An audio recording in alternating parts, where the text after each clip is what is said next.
afternoon. Welcome to Australia. Just arrived for the first time. Direct flight from Bangkok, Thailand. 9 hours. It cost $532 US. So I am a total wreck, basically. Overnight flight, couldn't really sleep, even though there was a nice little perk, which is that the flight was almost completely empty. I had an entire row to myself. There were no people in like 6 or 7 rows going back, nobody in the middle aisle. One guy on the opposite side of the plane from me. So made it a nice flight. I was able to lay down, and I don't really know if I slept at all. That kind of deal where you're kind of half awake, whatever. Anyways, I am tired out, but glad to be here.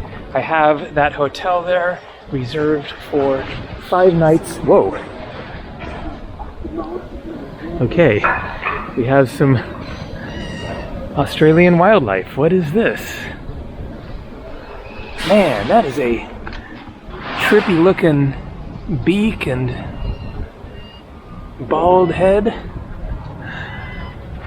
I am down under, as it is called, here in the southern hemisphere, a new continent. I just realized that one. So my 86th country and my 6th continent. The only one left is Antarctica. So I'm going to walk over to the Sydney Opera House, one of the iconic images of Sydney and of Australia. It is a 29-minute walk from my hotel, was right down there. So a perfect, nice little walk, and I'm also very, very hungry. So going to look for a restaurant. I will be walking through a park. We'll be seeing the ocean. What is it? I guess the Pacific? Probably it's something else between Australia and New Zealand, some sea or something, but I have done 0 research so far. I've been traveling, in India, and then I just stopped in Bangkok for 4 days there, really more like 3 days. 2 overnight flights, one from Bangalore, India to Bangkok, and then a stop there for a few days, and then the overnight flight last night. So I'm just all jet lagged, and part of the reason that I'm recording this video is to make sure that I do something and don't try to go to sleep and then be way off again. Try to hang in there until a normal time tonight. So that is really my best advice. People ask, how do you deal with jet lag? It is to try to hang in there through the day and go to sleep at a normal time, and then hopefully you have a normal night's sleep. But oftentimes that is not the case. I could wake up in the middle of the night because I'm just all messed up, and oftentimes also I cannot actually hang in there.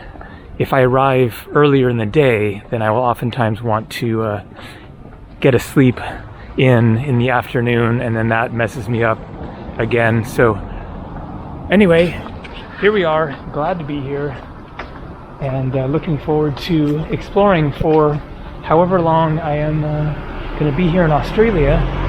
The process of getting into the country was really smooth.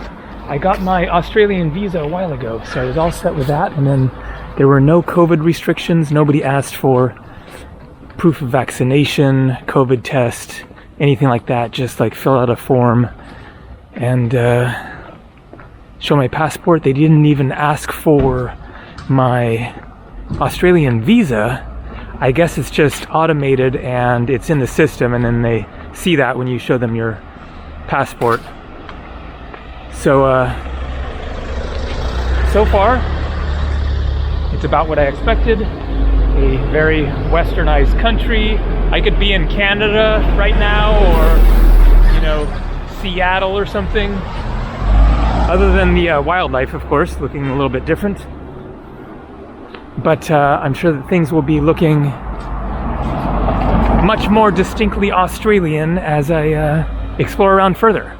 Here we have, obviously, a fairly historic building. Looks like it's a church. St. Vincent's Convent.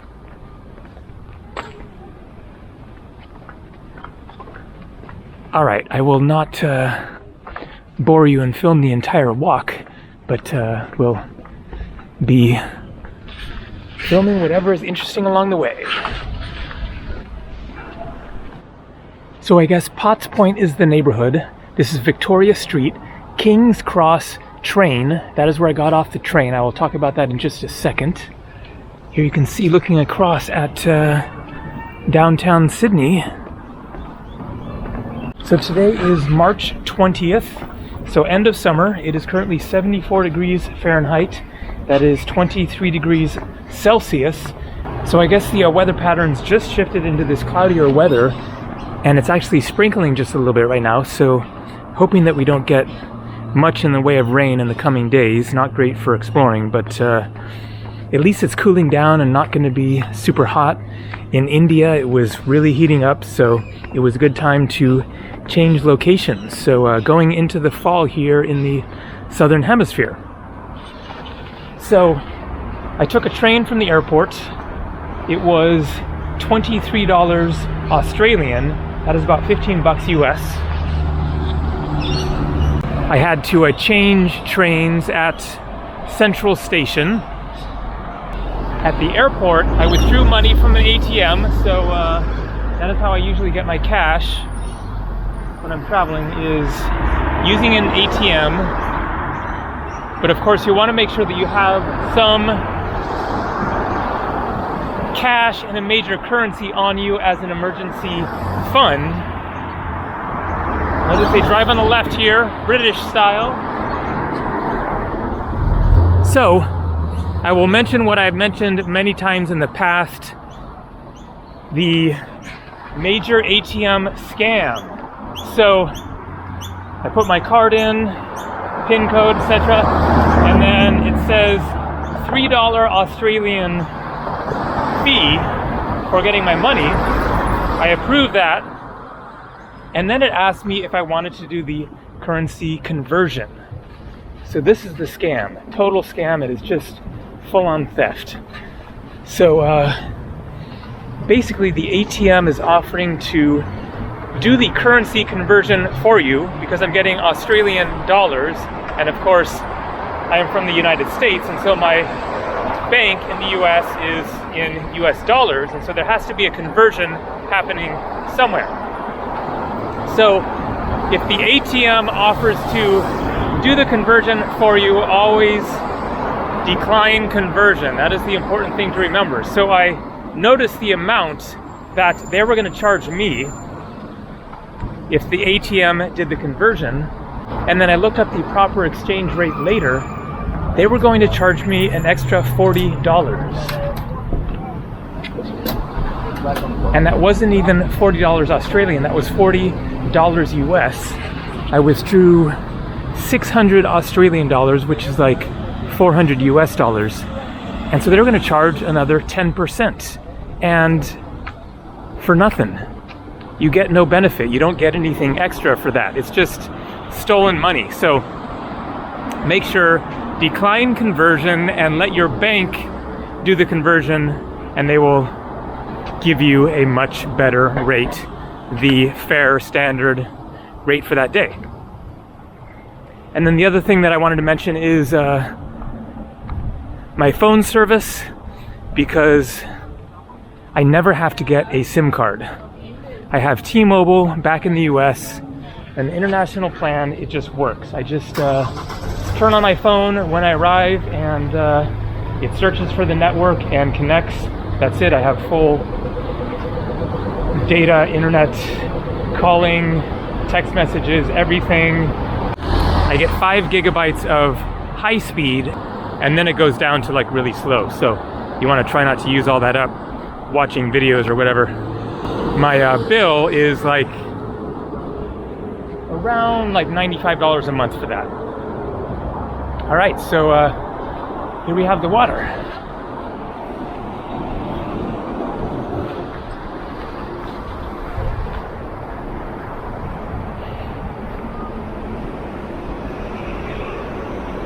I guess I'm going to walk sort of out there through the park. As I mentioned, I have full data, and so I have the Opera House plugged into Google Maps. Let's take a look at this modern art sculpture walk. Wooloo Mooloo, such an Australian name.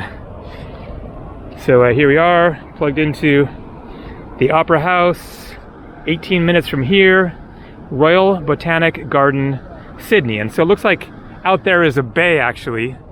And then let's see, what ocean or sea are we looking across at here? The Tasman Sea, cool. And then of course the Pacific out there.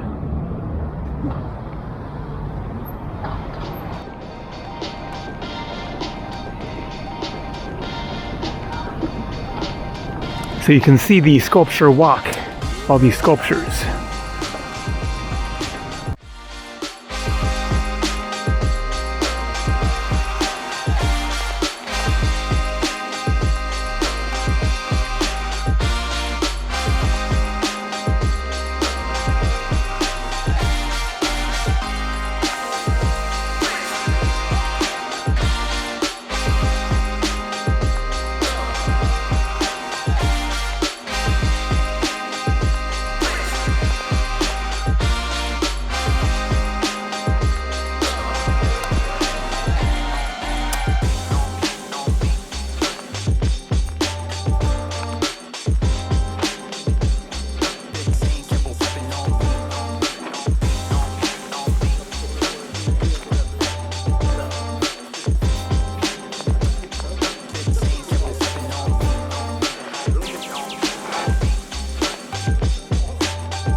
This garden is just beautiful and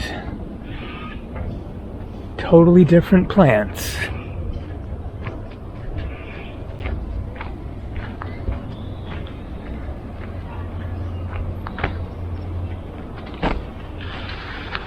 So as for my Australia plans, I really don't know. So I actually have a flight booked already because I thought that I was going to need an onward flight in order to enter Australia, but nobody ever asked about that, so it didn't end up being an issue. But I was looking at cheapest flights out of Australia, thinking, well, I'll just, buy something that maybe I take it, maybe I won't.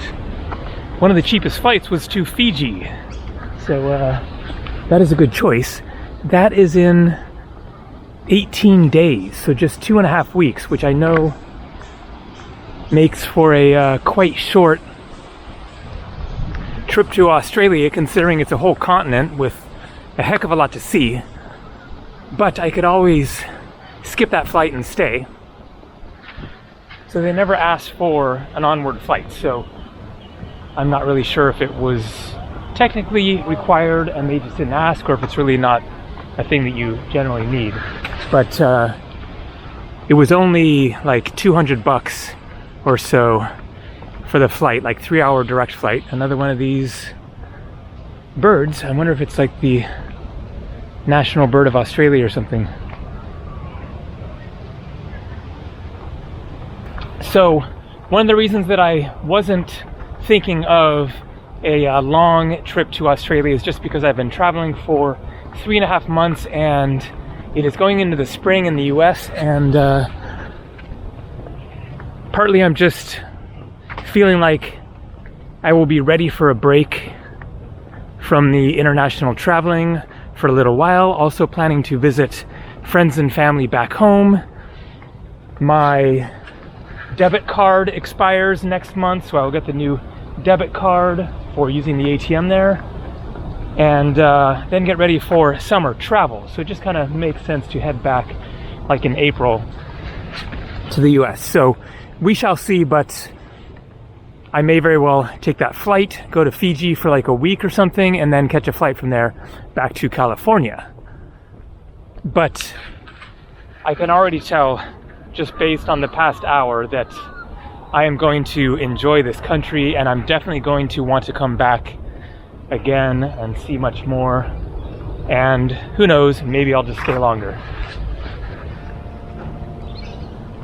I am just really loving the little taste of nature here in the middle of the city, but still getting a feel for the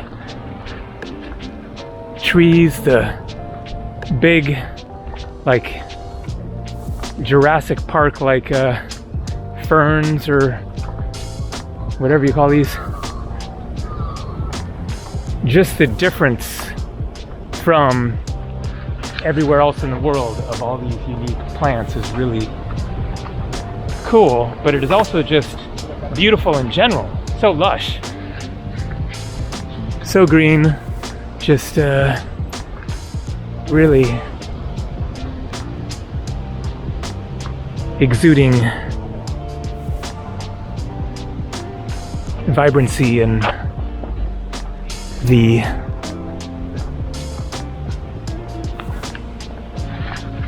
feelings of nature. Okay, maybe get up into the city now.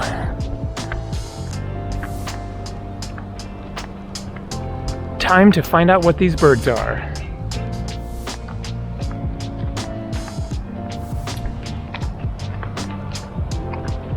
So those birds are not the national bird of Australia. It is the laughing kookaburra, which looks a little bit like an ostrich.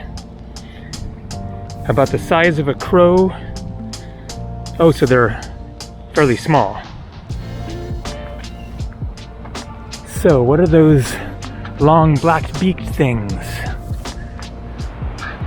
So they are an Australian white ibis.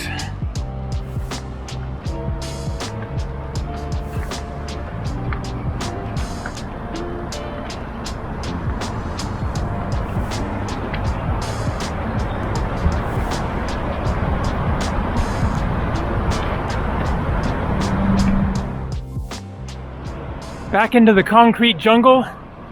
Guy on a horse. King Edward VI, 1901 to 1910.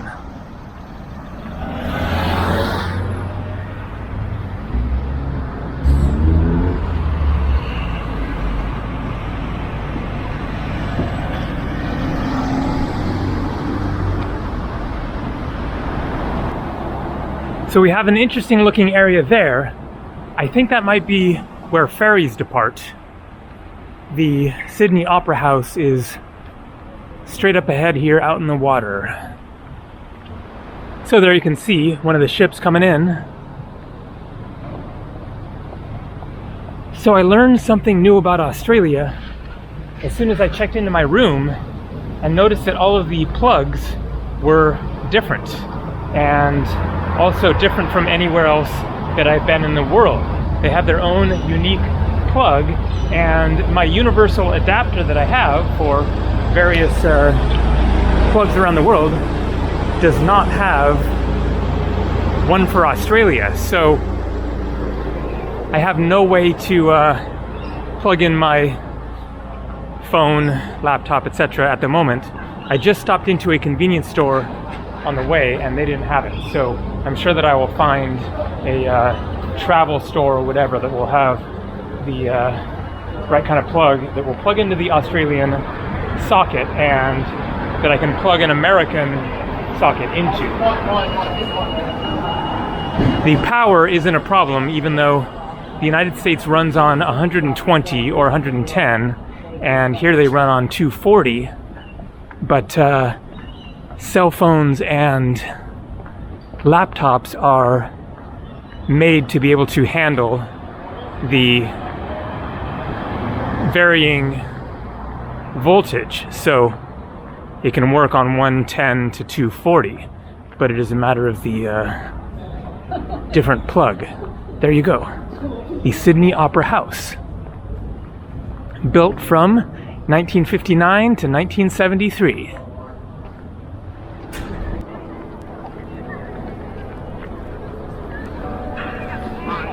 It's a little surprising how cool 74 degrees feels. I guess it's been a while since I've been in a little bit colder temperatures. Not that that's cold, but it's very pleasant. It's actually great. I'm just hoping that we don't get rain in the coming days. Also, the clear skies are a lot better for filming, just for the general appearance of the blue skies and the bright light. But the forecast is all sort of cloudy skies for the next number of days. Perhaps my plans will be determined by going somewhere sunnier.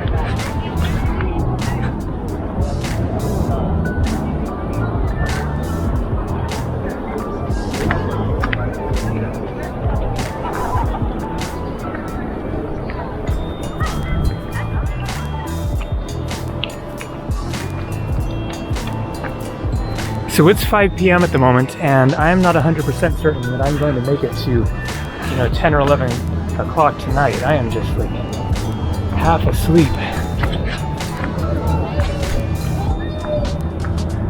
Very nice view.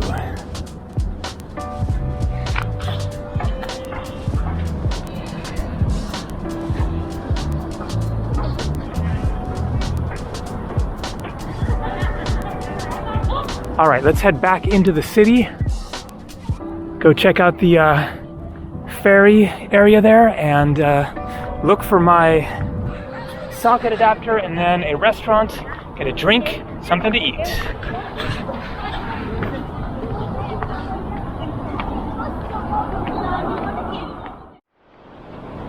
So there you go, one of the ferries turning around to take off. More coming in.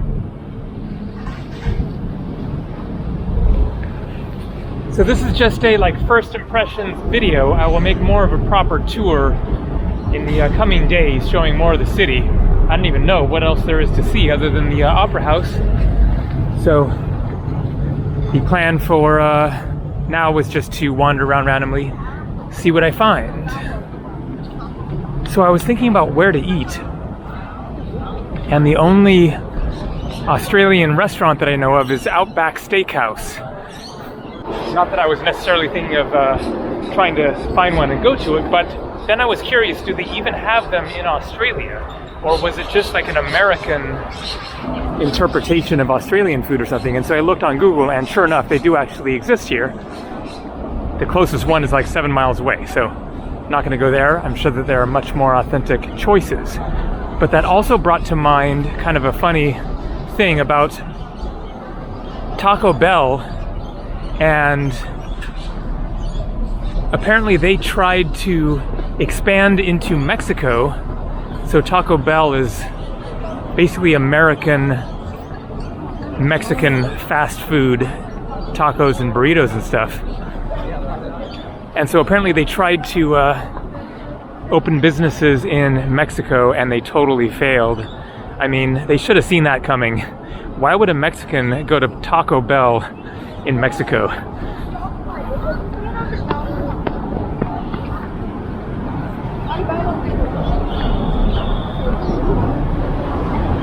So I got my socket adapter.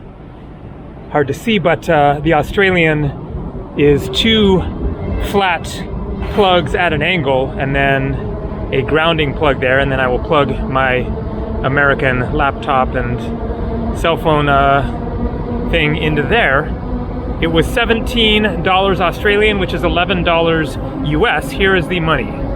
$10 bill, 20, 50, very colorful, and the coins.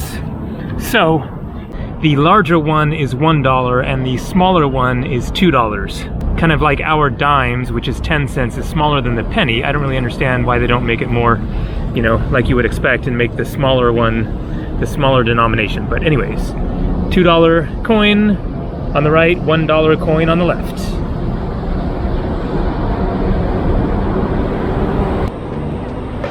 So the metro up there, and here the ferries. Manly Fast Ferry, it says.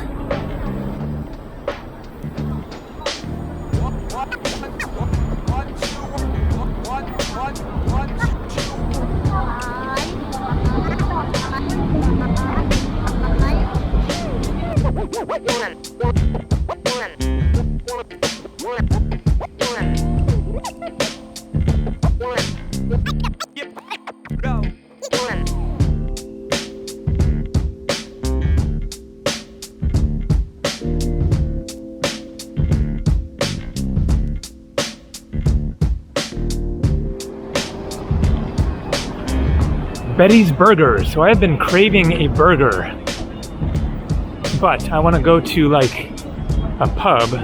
We have here Ship In. Okay, bar open late, so that's an option.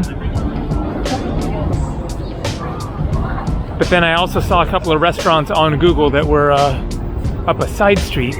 Ooh, I like the looks of the upper level restaurant there. Wings, beers, sports. I don't want wings. Wing House, okay. Let's go for more of a like pub experience.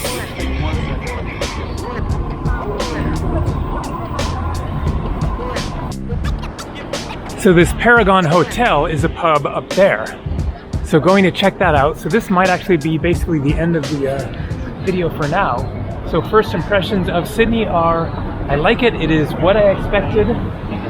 It is of course not as, you know, interesting for us Westerners as India or Bangladesh or Thailand.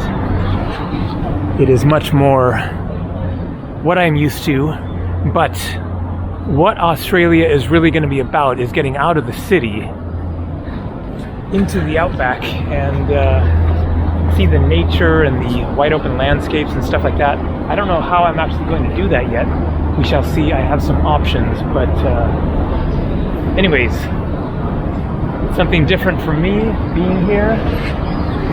It feels a lot like a combination between Canada and England, but then of course different kinds of trees and everything. So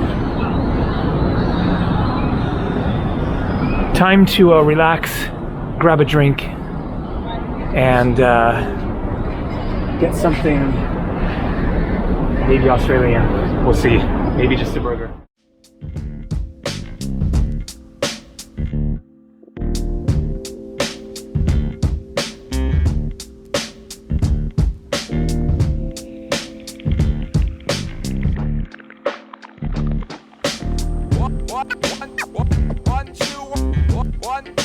One, two.